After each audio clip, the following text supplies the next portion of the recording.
Hi, welcome to the bathtub, where when you hear this music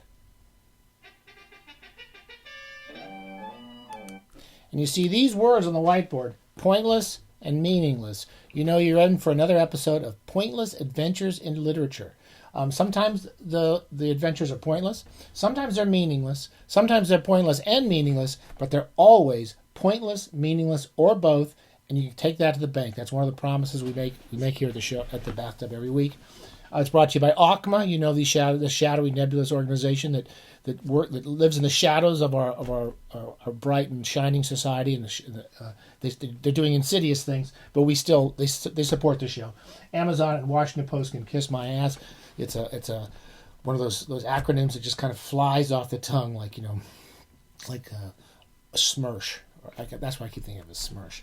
I wanted to talk a bit today. We did our first new Bopalula show on this new book by Brian Moore, which is called The Dear Departed. Give it another plug here. A wonderful little book of his short stories, and it's a lovely book of stories. And Brian Moore was one of my all-time favorite writers. In some ways, I think of him as my teacher, not just because he was literally my teacher for a brief period of time, but he was also the writer who I learned the most from as a young man. And this is one of his random books off the shelf that I like, Cold Heaven. He wrote this while I knew him, and there's a picture of old Brian right there. And I don't have a lot of exciting adventures in literature. I realize this whenever I do this kind of pretentious theme show. But one of the adventures I'm most fond of is having met Brian Moore, and every time I think about it, it's one of those weird conjunctions that seems to only occur. I think they occur in people who love books. I really do believe there's something about books that put us in some magical spaces sometimes in our life.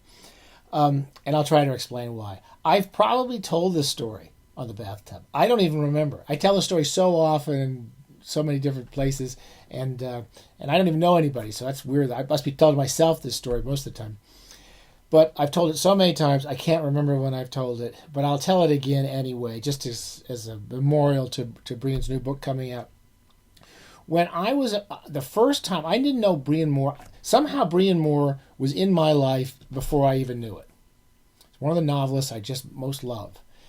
When I was about 17 or 18, I saw on television, Hallmark, I'm pretty sure it was Hallmark Television Theater or something. It was like twice a year they did a special movie, and they did a version of Catholics with the young Martin Sheen and the very old Trevor. Oh God, I forget his name. Trevor. I forget the name. It'll come to me in a minute. The great English actor. And it was a really strange, the sort of thing you never saw on television. It was about a slightly futuristic world where the Catholic Church was kind of being pushed out by kind of radical priests who were trying to change the world. As well they should, probably. But at the same time, it was this kind of enclave of old-fashioned Catholics trying to preserve their faith. Something that Brian Moore wrote about all his life. As a man who was unashamedly a lapsed Catholic, he was raised in the Catholic Church and was really glad to get away from it and from that provincial Catholic-obsessed life in Belfast, where he was born and raised. And so but it was also the sense that there was this kind of craziness, ridiculous religion that believed ridiculous things. At the same time, Moore's books always had a kind of respect for the people who had faith in something, and that was this little TV show I'd seen long before I ever knew Brian Moore was a writer. So that kind of put something in my head about him, and then several years later. I was in the Burbank airport. I was like 22 or 23. I was going home for Christmas, I think. And I found a copy. I was looking for a book to take on the plane. And I found the American edition. I don't have it. I wish I did. Of The Lonely Passion of Judith Hearn, which is Brian's first novel. That book covers, whether you like it or not, kind of tells you what the book's about a bit. It's about a fairly lonely older woman who's basically on her own and who drinks too much. So that's all kind of pretty clear from that picture, I think. The book I found was a Pocket Books edition that had a woman's picture on it, which was kind of out of focus. And she looked like kind of an attractive Deborah Kerr-like character. I always thought Deborah Kerr was very sexy and very pretty. And I was like 22, 23, and I wanted to read a book by somebody I didn't know, and it had like some good quotes on it. And it had the Deborah Kerr. I remember the Deborah Kerr thing. I thought, oh, maybe it's about some attractive English woman. That'd be kind of interesting. And I took it on the plane. I was on the plane, the same plane, by the way. I sat next to Jerry Brown. He was governor of California at the time. I swear to God, he was sitting in the front row, flying coach. I'm a big Jerry Brown fan, and that's not the only reason I liked him. But he was flying coach, unlike most of these idiot politicians. And I started reading this book, and it was not about an attractive Deborah Kerr character. It was about a woman who starts off, her life is falling apart, and the whole book, it just gets worse. Despite the fact that it's kind of a depressing, horrible world, you can't stop reading the book. I've read it 6 times since then. I still love the book. Every time I read it, I've probably read it more than 6 times. I've used it in classes. It just absorbs you, and every scene is interesting, and Moore could just really, when he would set the story up, he'd set the character up, and you just couldn't get out of that book. I would say that's true of almost every Brian Moore novel. So I've talked a lot about on the bathtub about why I like Brian Moore's work, but the series of chance conjunctions here is what interests me. Then I went to L.A. and I read this book. I loved it. I came home and I went around looking for Brian Moore novels, and I think it was Dutton's Bookshop, which was like in Lancashire or in the Valley. This was late 70s. Must have been late 70s, not early 80s. And I went in there and I found a bunch of Brian Moore books, and I pretty much read them one right after the other. The Doctor's Wife, and I went to a few bookshops, everything I could find. Doctor's Wife and Fergus, the Great Victorian Collection still knocks me out. And all these books, I loved them. So he became one of my favorite writers. This is a guy from Belfast. He lived in Canada. I didn't know much about him, except he'd been all over the world. I go through life, a few more years. I'm reading Brian Moore. My favorite writers are Brian Moore, Richard Yates, and Simonal. I'm saying this since I'm about 20. I have no new ideas since I was 20. I go to UCLA to finish my undergraduate degree as a very kind of old loser type character. I'm in my mid-20s by then, and I have nothing else to do. So I go to finish my degree and do an English degree because I can't do anything else. And we got the same glass of wine that we had last week. I'm taking nothing but horrible classes. The UCLA English department in the late 70s, early 80s, it just sucked. It was just a bunch of pretentious guys with tweed. All the cliche stuff. Guys with patches on their tweed coats and stuff. They were just pretentious assholes. I'm sorry. They were just wanking off about books, and they didn't read any contemporary novels. They didn't know anything. It's just they were talking about their Chaucer and their Chaucer newsletter and the blah blah blah. And almost everybody there I had as a teacher. I had some wonderful teachers later, but by the time at this point, my first 2 years, just awful teachers. I'm looking for my TA to turn in some paper for one of these horrible classes. And as I'm walking down one of these anonymous halls at UCLA, miserable time of my life, bored out of my pants, bowed out of my head, I walk along, I'm reading because I forgot the teacher's office number. I walk along, and I'm looking at the names, and on one of the cards it says Brian Moore, and this kind of sculpted, this really nice penmanship. And it's a short story writing.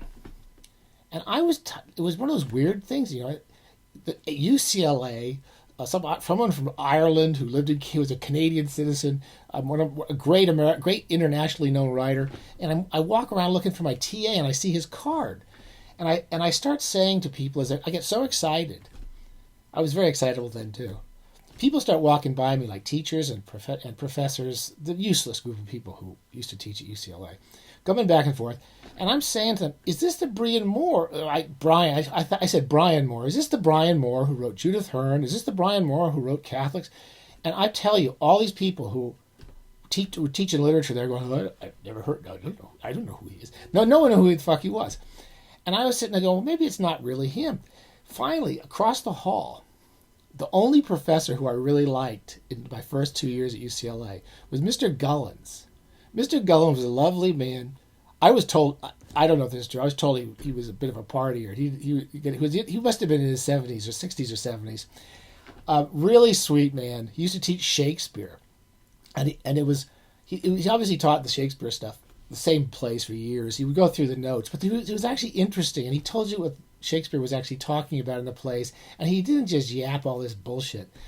Anyway, Mr. Gullins comes out of his office, and he was a lovely, and he gets excited too. He says, yes, and he wrote this, and he wrote that, and he and I, and we're just talking like fans. Oh, wow, he wrote that. I love that book. And the only person who I'd met who really loved Brian Moore, who knew who he was. And while I'm out there talking to Mr. Gullins, Brian Moore's door opens. Someone comes to the door and opens the door and lets it open. And I mean, Brian Moore was in there, and he heard me talking, and he let me know he was there. Really quite sweet, actually. So I go in, I barge in, I make an idiot of myself. I just say, oh, blah, I love your book, I love this, I love that. There's nothing you can say. It was nice and friendly, and I wanted to take his class. I remember saying to take his class, and I didn't even think of, actually I didn't even mention taking his class because I couldn't even imagine showing him something of mine. So anyway, I walked off, and I felt like an idiot. And I came back a few weeks later with all my books to get signed, and I had them all signed. And then I said, well, maybe I would like to try to apply for your class. I published a few terrible stories. And he was very nice about it. And he said, sure.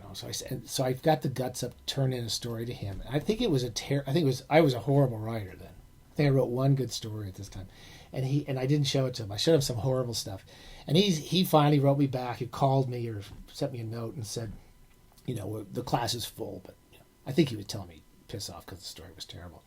But anyway, I stuck with it. A year later or something, I got my guts together, I got my courage together, and I tried to get in his class. And I gave him a story which was better. And he pretty much wrote me the next day and said, come on in. And I got to know Brian through that.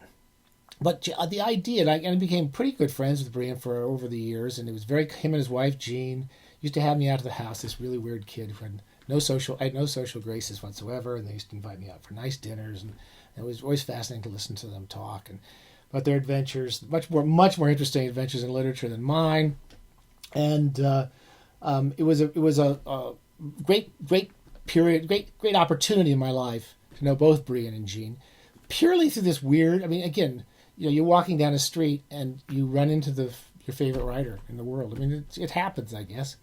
So anyway, this is not really a pointless adventure. It's not really a meaningless adventure, at least not to me. In the scope of literature, it's probably pointless and meaningless, but it was a great opportunity for me to get to know a wonderful writer.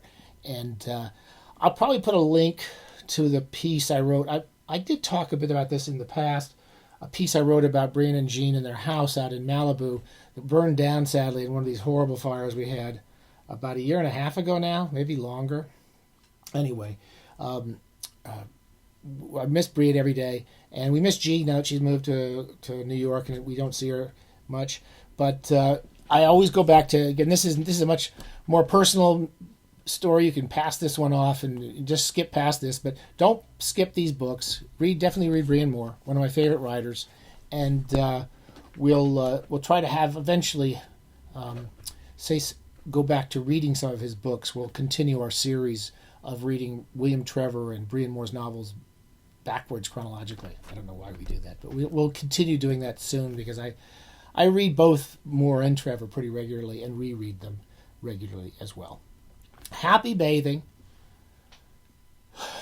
Don't let these people in the house, people from ACMA, but listen to what they're trying to tell you because they're really just basically saying we should stop buying books from creeps. And we'll see you all soon, and stay safe out there. Bye.